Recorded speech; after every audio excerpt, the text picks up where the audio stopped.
సిద్ధాంతి గారు, ఇంతకుముందు నాకు బాగా గుర్తు, ఈ అమరావతి రాజధానికి సంబంధించి మీరు ముహూర్తం అది మంచిది కాదని డైరెక్ట్గా చంద్రబాబు గారికి చెప్పారు, కానీ ఆయన వినలేదు.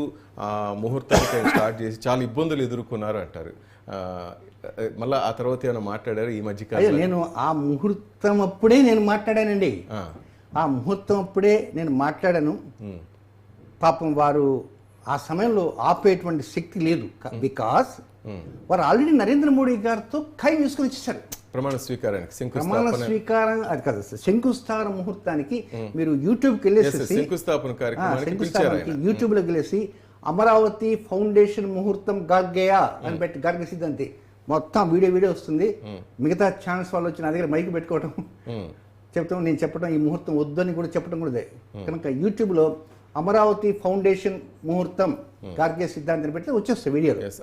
అయితే ఆ రోజున చంద్రబాబు నాయుడు గారు ఏమన్నారంటే, నిజమేనండి సిద్ధాంతి గారు, ఆల్రెడీ కమిట్ అయిపోయినాం, కమిట్ అయిన తర్వాత ఇప్పుడు నరేంద్ర మోడీ గారు వస్తున్నారంటే అయ్యా ముహూర్తం బాగాలేదు, మీరు రావద్దు అంటే కష్టం కదా. జస్ట్ ఏంటంటే వారు వస్తున్నారంటే కొన్ని కోట్ల రూపాయలు ఖర్చు ఉంటుంది, ఎంతో చేయాలా. మరి అంత గొప్పగా పూజా కార్యక్రమాలు అవి ఇవి చేస్తుంటే ఉన్న పరంగా నాలాంటి వాడి పోయి ముహూర్తంలో తప్పు ఉందంటే గార్గే సిద్ధాంతి చెప్పాడండి సార్ అంటే పరువులు పోతాయి. ఇదే మాట నాకు చంద్రబాబు గారు చెప్పారు, గార్గే గారు దీనికి ఏదైనా మార్గం ఆలోచన చేద్దాం, తర్వాత శాంతి పరిహారం ఏదో చేద్దాము అని. నేను గమ్మునుండొచ్చుగా, నేను గమ్మునుండకుండా ఒక టీవీ నైన్ ఛానల్లో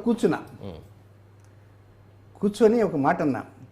సహజంగా ప్రతి వారు ఏంటంటే ఆ ముహూర్తం శ్రీనివాస్ గారికి పెట్టారని అనుకుంటారు. రేపు పొద్దున అది లేవదు, మూలపడిపోతుంది. గార్గే సిద్ధాంతి ముహూర్తం పెట్టి నాశనం చేసేసాడని చెడ్డ పేరు నాకు వస్తుందని నాకు ఆ రోజు నిద్ర దద్దం ఎక్కిందో ఏమో. నేనేం చేశాను, ఈ ముహూర్తం నేను పెట్టలేదు అని ముందే బయట పెట్టాను. అది వైరల్ అయిపోయింది. అంటే ఫర్దర్గా నన్ను తిట్టుకుంటారు. ఆ రోజు ఆ శిలా ఫలకం ఎలా ఉందో అక్కడ పందులు దొర్లాడుతూ అవి దొర్లాడుతూ ఇలాంటి పరిస్థితి కేవలం ముహూర్తం. రైట్, చూసారా? కనుక అది చాలామంది ఇప్పుడు అన్ని ముహూర్తం కరెక్ట్గానే వెళ్తున్నారు అనిపిస్తుంది బాబు గారు. ఏమండి, ఒక్కోసారి మనం అలాంటి పెద్ద స్థాయిలో ఉన్నత స్థాయిలో ఉండే వ్యక్తుల్ని ముహూర్తాలని, పైగా ఇంకో మాట చంద్రబాబు నాయుడు గారు ఒక మాట అన్నారు, నేను ముహూర్తాలు నమ్మను.